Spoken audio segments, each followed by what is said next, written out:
Alors, il y a un interne en médecine G qui a appelé au cabinet pour avoir des informations sur le zolpidem.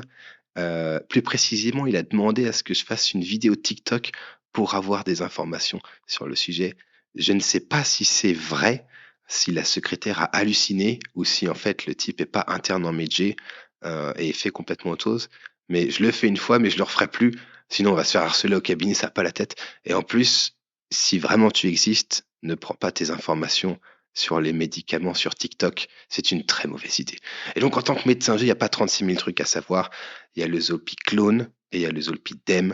Les deux sont des agonistes, des modulateurs allostériques positifs du GABA. Donc le GABA est une molécule qui globalement sédate, détend, etc., etc. Et cetera. Et du coup, le zolpidem va se lier sur ce récepteur à un autre endroit que le GABA et va faire que l'action est plus importante.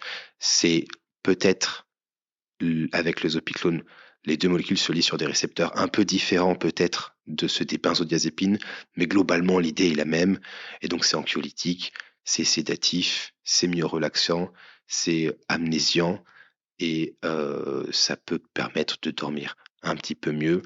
L'effet dans les études cliniques est pas incroyable, mais en pratique on prescrit pas du placebo, donc il y a un effet qui est très clair parce que l'effet du placebo se rajoute à l'effet de la molécule, ce qu'on n'a pas dans les études randomisées.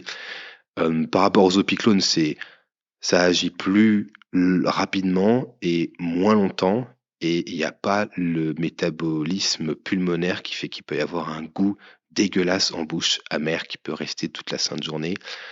Et c'est la principale différence, c'est là, honnêtement. Je pense que le zolpidem doit être prescrit plus facilement que le daridorexant attendu qui coûte 10 fois moins cher et qu'on a beaucoup plus de recul.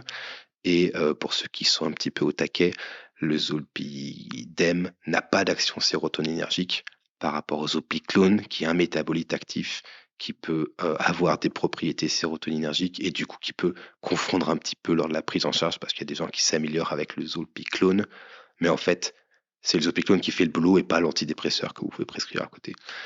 Euh, Principalement, c'est ça. Et je suis désolé, je ne peux pas répondre à la horde de messages qu'il y a, que les gens envoient sur TikTok, Instagram, etc. pour leur famille. Je suis désolé, c'est pas que ça m'intéresse pas, c'est que j'en ai 30 par jour et de toute façon, je suis plein de chez plein de chez plein.